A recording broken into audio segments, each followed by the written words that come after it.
Querido amigo, hoje o nosso alvo é estudarmos mais um parágrafo do capítulo 1 dessa primeira carta de Paulo ao jovem ministro Timóteo. Vamos estudar e refletir sobre 1 Timóteo, capítulo 1, versículos 12 a 17. Nesse texto, nós encontramos o testemunho de Paulo a Timóteo mostrando ao seu filho na fé como Deus o transformou de um perseguidor da igreja em um servo útil, disposto a ser usado pelo Senhor nas mais diferentes tarefas. E, de fato, Paulo evangelizava, alicerçava os novos crentes na fé, implantava igrejas, ajudava-as na estruturação e escrevia-lhes carta de orientação e, além disso tudo, ele discipulava e encorajava os novos obreiros no ministério. Quaisquer que fossem as suas capacitações, ele tinha disposição de ensiná-los, de discipulá-los. Esse deve ser o procedimento daquele que foi chamado por Deus para servi-lo. E foi assim que aconteceu com Jesus. Quando Jesus escolheu e chamou os 12, depois de uma noite de oração, Lucas 6, 12 a 16, Jesus não escolheu homens cultos, não. Jesus não escolheu homens letrados e religiosos conhecedores das Escrituras Sagradas. Jesus não escolheu nenhum escriba, nenhum levita, nenhum rabino, pessoas da religião. Sabe quem ele escolheu? Ele escolheu e chamou gente comum do povo. Pescadores, funcionários públicos e até revolucionários que tentavam de todas as maneiras eliminar o jugo romano de sobre os seus ombros. Eles eram homens comuns, porque Deus usa pessoas fracas, incultas e pecadores para que, ao atuarem, levando essa mensagem que transforma a vida, levando a mensagem transformadora do Evangelho, essas pessoas, na verdade, não têm glória nenhuma. Por quê? Porque toda a honra e toda a glória devem ser dadas tão somente e apenas a Deus. Quando nós somos escolhidos, somos chamados para servir o Senhor, somos estimulados por Ele mesmo para atuarmos com força, pois é Ele quem efetua em nós tanto querer como realizar. E assim, uma vez que fomos tocados pela graça de Deus, somos capacitados para o ministério, que deve ser desenvolvido sob a continuidade dessa maravilhosa graça. Assim, o título para o estudo que faremos desses versos pode ser assim colocado: A graça divina presente na vida do ministro de Deus.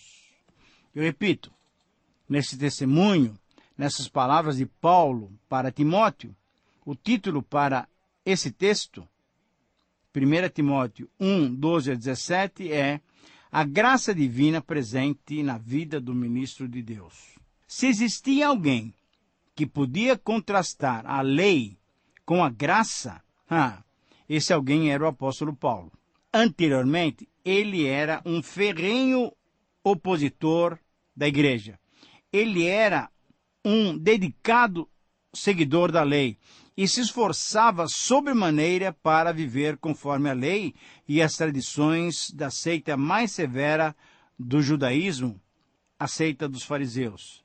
Sendo fariseu e cumpridor da lei, ele se considerava irrepreensível quanto à justiça que há na lei. Veja essa expressão do próprio apóstolo Paulo em Filipenses capítulo 3, versículo 6.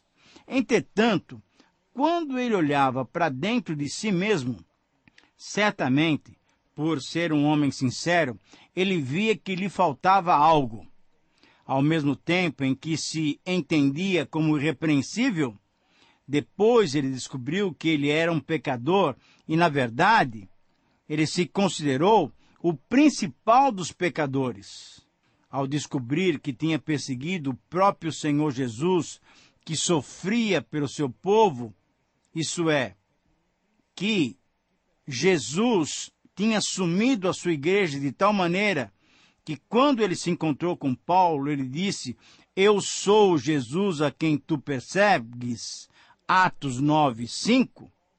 Paulo teve que admitir honesta e humildemente que necessitava da salvação em Cristo Jesus. E assim podemos perceber que se aquele que se considerava o principal dos pecadores foi salvo e foi considerado digno para exercer o ministério, querido amigo, certamente, qualquer outro de nós, também pecadores, podemos receber esse chamado precioso de sermos usados por Deus para ministrar para aqueles que ainda não conhecem a Jesus como Salvador e para aqueles que, já tendo Jesus como Salvador e Senhor de suas vidas, necessitam desenvolver suas vidas cristãs baseados na graça divina.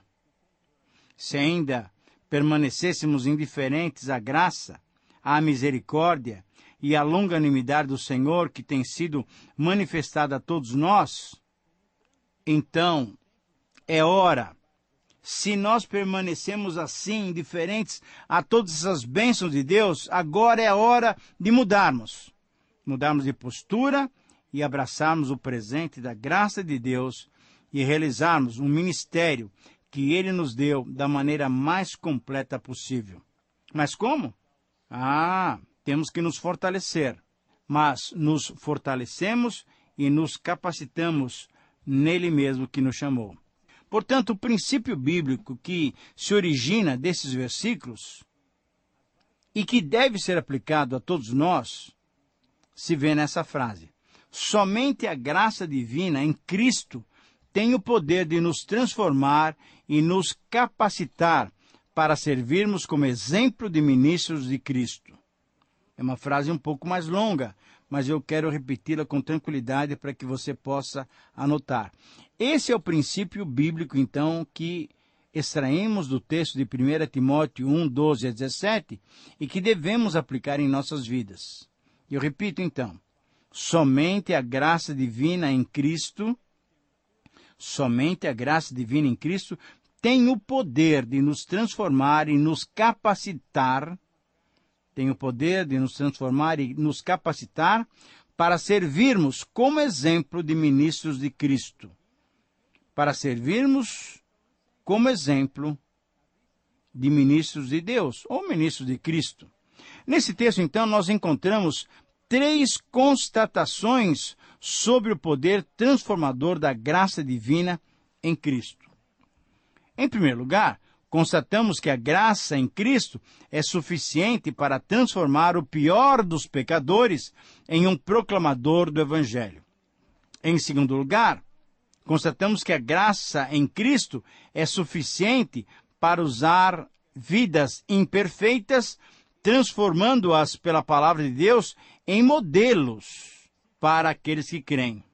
E em terceiro lugar, constatamos que a graça em Cristo é a razão pela qual devemos dignificá-lo. Versículo 17.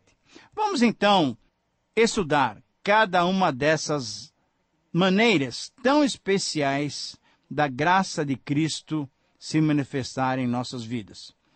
Primeiramente, em primeiro lugar, constatamos que a graça em Cristo é suficiente para transformar o pior dos pecadores em um proclamador do Evangelho. Versículos 12 a 14, os quais eu leio para você.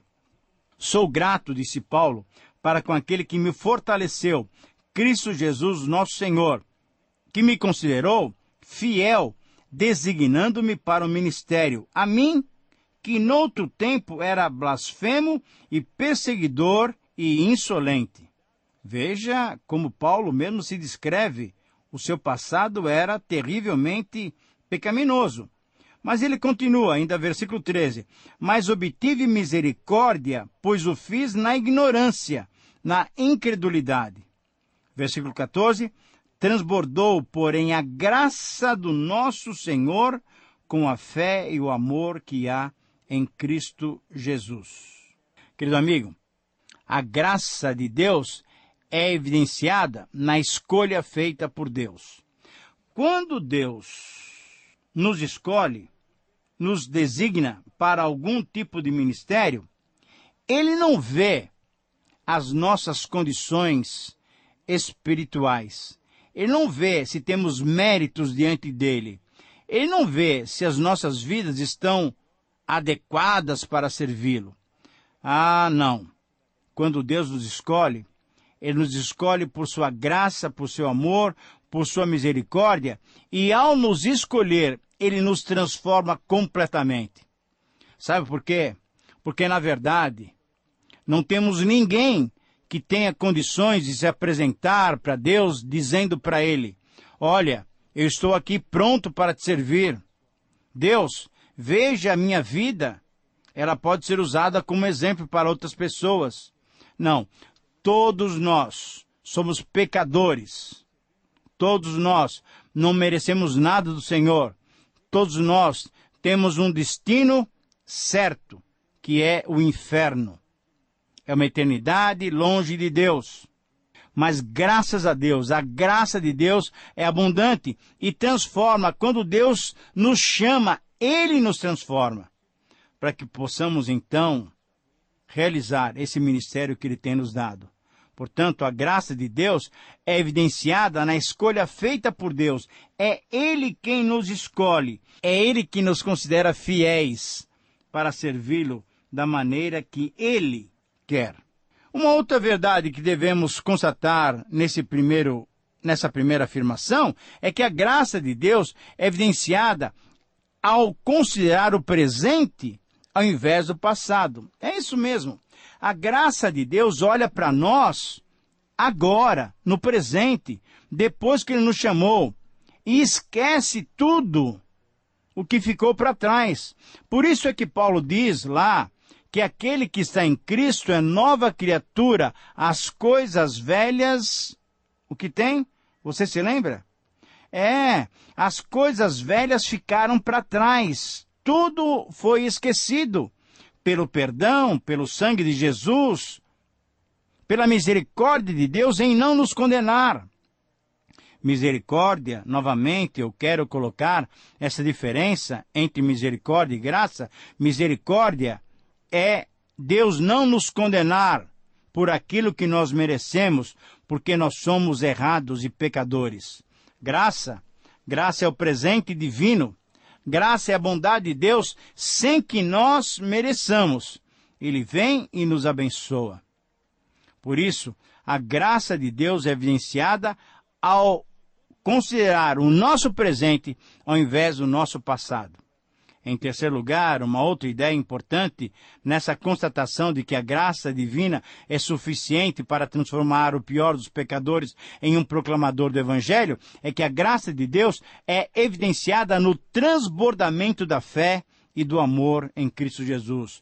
Veja o versículo 14. Transbordou, porém, a graça do nosso Senhor com a fé e o amor que é em Cristo Jesus. Jesus Cristo detém a fé e o amor, e quando isso transborda, é graça de Deus sobre a minha vida, sobre a sua vida, como foi assim também sobre a vida do Paulo. Portanto, em segundo lugar, nós constatamos agora que a graça de Cristo é suficiente para usar vidas imperfeitas, transformando-as pela palavra em modelos para aqueles que creem. Veja os versículos 15 e 16. Fiel é a palavra e digna de toda aceitação, que Cristo Jesus veio ao mundo para salvar os pecadores, dos quais eu sou o principal. Mas, por essa mesma razão, me foi concedida misericórdia, para que em mim, o principal, evidenciasse Jesus Cristo, a sua completa longanimidade, e servisse eu de modelo a quantos hão de crer nele para a vida eterna. Sim, querido amigo, a palavra de Deus é fiel e digna de toda aceitação. A palavra de Deus é a luz para os nossos caminhos, é a espada que consegue discernir e dividir pensamentos e propósitos lá no íntimo do nosso coração. A palavra de Deus é a espada que nos ajuda na nossa batalha espiritual. A palavra de Deus é fiel e ela merece toda a aceitação de todos nós que a ouvimos, que a estudamos, nós temos que praticar. Por quê? Porque ela é a palavra de Deus, ela é verdade. E a palavra de Deus, nesse contexto, mostra essa verdade, que Deus pode transformar nossas vidas de vidas imperfeitas e pecaminosas em vidas que Ele pode usar para que o seu próprio nome seja honrado e glorificado. Uma outra verdade importante que temos que reconhecer é que a palavra de Deus é fiel e mostra Jesus como Salvador dos pecadores. Veja o versículo 15 novamente. A palavra é digna de aceitação e a palavra transmite essa ideia. Cristo Jesus veio ao mundo para salvar os pecadores. Sim, eu e você temos como ministros de Cristo, ministros de Deus, e novamente repito, não importa qual o cargo que você ocupa, qual o ministério que você ocupa, nós como ministros de Cristo temos que anunciar essa palavra fiel, que mostra Jesus como Salvador. Jesus veio ao mundo para quê? Para salvar os pecadores dos seus pecados. Eu e você temos que proclamar essa grande verdade.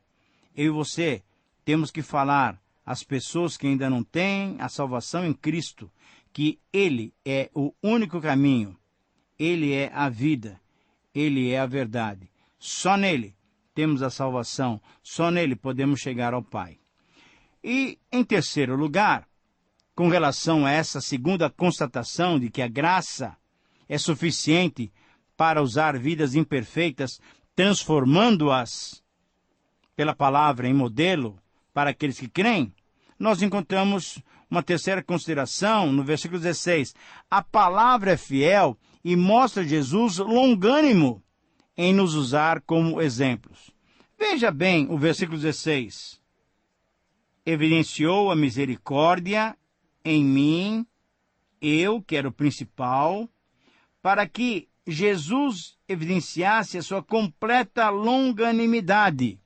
O que é longanimidade? É ter longo ânimo, isto é, Deus, Jesus Cristo, estarem sempre animados a nosso respeito. E pelo poder transformador do Evangelho, Ele nos usa como exemplos agora, para mostrar o quê? Primeiro, para mostrar que Ele é poderoso e Ele é longânimo para transformar nossas vidas. E depois que as nossas vidas são transformadas, Ele nos usa como exemplos, como modelos. Você deve se lembrar da palavra de Paulo, por exemplo, aos Coríntios: sede meus imitadores como eu sou de Cristo. Veja bem, um perseguidor da igreja, agora transformado como ministro, e mais ainda, como modelo para os demais cristãos. Por quê? Porque a graça de Deus transforma. Em terceiro lugar, agora, então, constatamos que a graça de Cristo é a razão pela qual devemos dignificá-lo. Veja o versículo 17, eu quero ler para você.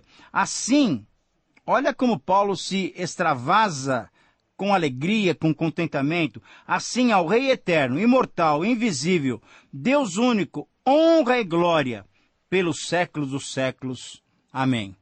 Sim, querido amigo, Jesus deve ser dignificado porque Ele é Rei. Mas não é um rei humano, um rei passageiro, é um rei eterno e imortal. Jesus deve ser dignificado porque Ele é Deus único. E aqui nós vemos a completa intimidade de eu e o Pai somos um. Nós vemos a Trindade em ação. Eu, o Pai e o Espírito somos um.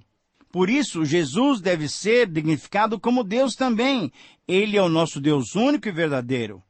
E em terceiro lugar, Jesus deve ser dignificado, pois a Ele pertencem a honra e a glória para sempre. Para sempre, mas a honra e a glória do Senhor Jesus pertencem, porque a nossa vida pertence a Ele. A minha vida e a sua vida, como ministro de Deus, devem honrar e glorificar o nome do Senhor Jesus. Que conclusão podemos chegar nesse final de estudo? Os ministros de Deus são o campo de ação da bondade, da misericórdia, da graça e transformação do amor de Jesus. Os ministros de Deus são os agentes de Cristo Jesus e não os autores da obra da transformação. Os ministros de Deus são apenas servos e Cristo é o Senhor que nos fortalece para realizarmos o nosso ministério. Querido amigo, seja qual for o seu ministério, exercido em cargo oficial ou exercido voluntariamente, oro para que Deus te capacite continuamente com a sua graça para que você exerça esse ministério no seu poder. Que o Senhor te abençoe, um grande abraço e até o próximo programa.